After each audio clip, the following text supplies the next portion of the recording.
Hello everyone, welcome to our channel. Today we are discussing about history of Java, what is variables and what is data types in Java. अभी तक के lectures में हम programme क्या होता है, programming languages क्या होती है, उसे हम कैसे क्रिएट करते हैं, जावा को हम अपने सिस्टम के अंदर कैसे इंस्टॉल करते हैं, जावा को रन करने के लिए आईडीई की रिक्वायरमेंट होती है, उसे हम कैसे इंस्टॉल करते हैं, ये सारा कुछ देख चुके हैं। और जावा में फर्स्ट प्रोग्राम हम कैसे लिखते हैं वो भी हम सारा कुछ देख चुके हैं। आज के वीडियो में हम ये सीखेंगे कि वेरिएबल क्या होता है, वेरिएबल की नीड क्यों है, डेटा टाइप्स क्या होते हैं, कितने टाइप्स के डेटा होते हैं डिफरेंट में, हम ये सारा कुछ आज के लेक्चर्स में देखेंगे। तो चलिए चलते हैं कंप्यूटर स्क्रीन पर।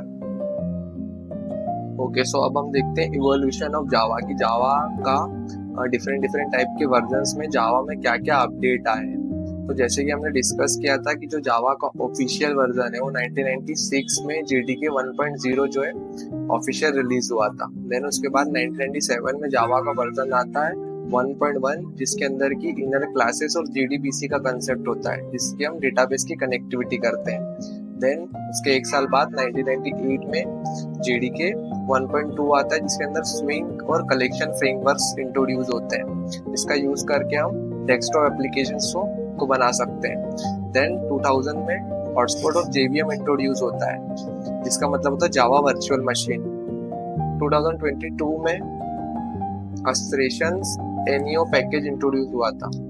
देन 2004 में जेनेरिक्स इनहेंस फॉर लूप और ऑटो बॉक्सिंग का कॉन्सेप्ट इंट्रोड्यूस किया था जावा की ओर से। देन 2026 में स्क्रिप्टिंग, वेब सर्विस इंप्रूवमेंट्स।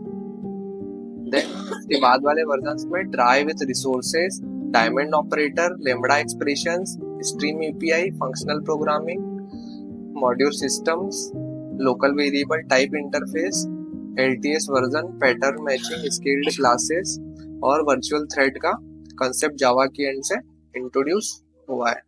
अभी राइट नाउ में जावा का 25th वर्जन चल रहा है।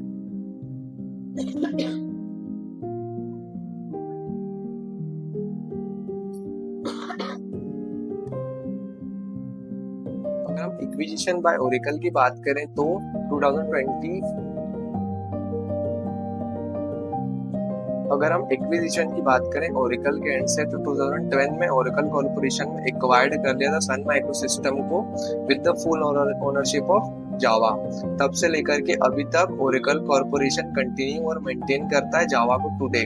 उसके अपडेट्स को रिलीज करता है एवरी 6 मंथ में, मार्च और सितंबर में। लॉन्ग टर्म सपोर्ट प्रोवाइड करता है जावा के हर एक वर्जन को, like Java 8, 11, 17 and 21 are supported for several years. Now, why Java become popular? Because Java is platform independent, object oriented, secure and robust and large community and ecosystem। क्योंकि Java के पास एक platform है जिसको हम बोलते हैं independent, इसका मतलब होता है JVM। सो Java का कोड किसी एक प्लेटफॉर्म पे रन होने के बाद किसी भी प्लेटफॉर्म पे एग्जीक्यूट हो सकता है, उसकी executable file. Then object oriented programming systems का यूज करके हम डिफरेंट टाइप के ऑब्जेक्ट्स का यूज कर सकते हैं और सारे बैंकिंग सिस्टम्स, ई-कॉमर्स सिस्टम और हमारे इंटरप्राइज लेवल के एप्लीकेशंस को बनाने के लिए जावा यूज होता है क्योंकि सिक्योर और रोबस्ट प्रोग्रामिंग लैंग्वेज है।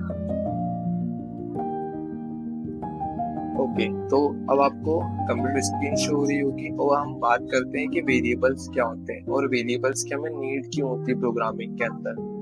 तो इससे पहले की वीडियोस में हम प्रिंट कराना देख चुके थे, हमने system.out.println का यूज किया था और कंसोल पे एक लॉजिकल सॉफ्टवेयर करके स्ट्रिंग को डिस्प्ले कराया था।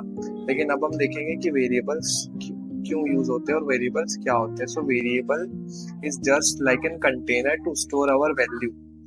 वेरिएबल का सिंपल सा मीनिंग ये है कि हमारी किसी भी टाइप की वैल्यू, फॉर एग्जांपल कि अगर हमने दो नंबर्स को इनपुट लिया है और उसका एडिशन कराना चाह रहे हैं तो उसका एडिशन किसी कंटेनर में स्टोर कराना होगा हमें, तो सेम कंटेनर को हम वेरिएबल बोल सकते हैं। जैसे किचन में हमारे पास डिफरेंट टाइप्स के कंटेनर्स अवेलेबल होते हैं और हम डिफरेंट टाइप्स की थिंग्स को स्टोर करके रखते हैं। सेम प्रोग्रामिंग में भी अगर हमको किसी का नेम, किसी की आईडी, किसी का रोल नंबर, किसी का एड्रेस, डिफरेंट टाइप की चीजों को अगर स्टोर कराना होता है तो हम वेरिएबल्स का यूज करते हैं। अब वेरिएबल्स का नेम और हमारे रिजर्व कीवर्ड का नेम अलग अलग होना चाहिए। जावा में कुछ ऐसे रिजर्व कीवर्ड है जिनको हम एज ए वेरिएबल यूज नहीं कर सकते। फॉर एग्जांपल जैसे कि हमारा ये स्टैटिक, देखिए जैसे हमने प्रीवियस यूज किया था स्टैटिक इज इक्वल टू 10।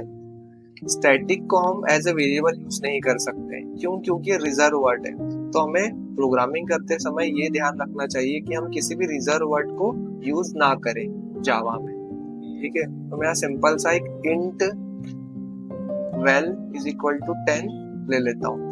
मैंने इतने कोड लिखने से क्या हुआ है कि मैंने सिस्टम के अंदर वेल नाम का एक वेरिएबल बना लिया है जिसके अंदर 10 की वैल्यू स्टोर करा दी है। अब मैं इस वेल को जैसे ही प्रिंट करूंगा और मेरे प्रोग्राम को रन करूंगा तो इस वेल के बिहाफ पे मुझे मेरी कंसोल या फिर कंसोल पे 10 की वैल्यू प्रिंट हो रही होगी। यहाँ पे ये 10 प्रिंट हो चुका है। क्यों? क्योंकि अपन ने इस 10 को इस वाले वेरिएबल में स्टोर करा लिया है। अब जब कभी भी प्रोग्रामिंग के अंदर हमें इस 10 की वैल्यू को गेट करना होगा तब हम इस वेल वाले वेरिएबल को यूज कर सकते हैं।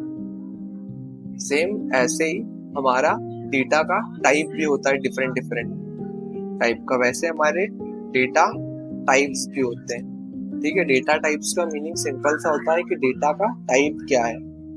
अभी के लिए हमारा जो डेटा है वो इंटीजर है, ठीक है। ये हमारे 10 की वैल्यू दी इसलिए इंटीजर है, लेकिन हमारे डेटा का टाइप डिफरेंट भी हो सकता है। जैसे कि हम किसी फ्लोटिंग पॉइंट की वैल्यू भी स्टोर करा सकते हैं, float f is equal to 10.5। तो अब ये हमारे लिए क्या है, ये फ्लोटिंग पॉइंट की वैल्यू हो गई है।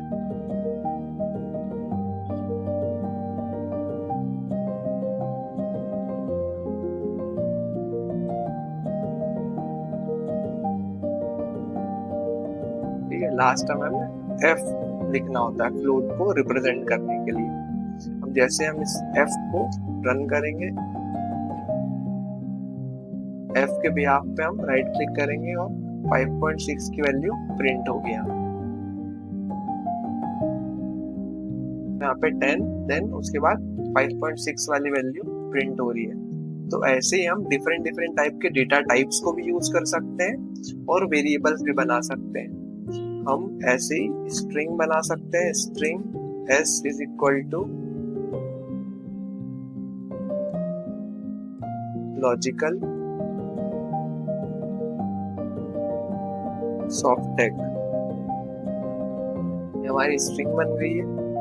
फिर सेमीकोलन से हर बार जावा के अंदर किसी भी लाइन ऑफ स्टेटमेंट को एंड करने के लिए हम यहाँ पे सेमीकोलन का यूज करते हैं। फिर system dot output println same console पे प्रिंट कराने के लिए एस वाली स्ट्रिंग जो कि हमने वेरिएबल बनाया उसको प्रिंट करते हैं। तो यहाँ पे run as Java application then logical Softtech हमारे लिए प्रिंट हो चुका है। ऐसे ही हम डिफरेंट टाइप्स के डेटा का यूज कर सकते हैं और वेरिएबल में उनको स्टोर करा सकते हैं। जैसे हमें प्रोग्रामिंग के अंदर कोई कैरेक्टर की नीड है, जैसे मुझे कैरेक्टर ए को स्टोर कराना है, तो मैं यहाँ पे हमेशा कैरेक्टर को स्टोर कराने के लिए सिंगल इन्वर्टेड कॉमा का यूज करते हैं, और वहीं पे अगर हमें स्ट्रिंग को यूज करना है तो हम डबल इन्वर्टेड कॉमा का यूज करते हैं। सो ऐसे ही हम डिफरेंट टाइप के वेरिएबल्स का यूज कर सकते हैं और उनके डेटा टाइप्स का भी यूज कर सकते हैं। Thank you for watching our video. Okay, so Java को इनिशियली 1991 में James Gosling and his teams ने डेवलप किया था, और जावा का इनिशियली जो नाम था वो ओक था, जो कि एक ट्री के नाम पे बेस है, जो कि उनके ऑफिस के बाहर लगा हुआ था। लेकिन जावा का जो ये ओक ट्री नाम है उसका ट्रेडमार्क ऑफिशियली था, इसीलिए बाद में उन्होंने इसका नाम ओक से रिनेम करके जावा रख दिया, जो कि एक इटालियन कॉफी के नाम पर है। इनिशियली जावा को स्मार्ट डिवाइसेस में एम्बेड करने के लिए बनाया गया था, लेकिन जैसे फर्दर आगे चीजें बढ़ी तब से जावा को हम वेबसाइट्स और बैकएंड सिस्टम डेवलप करने के लिए यूज करते आ रहे हैं।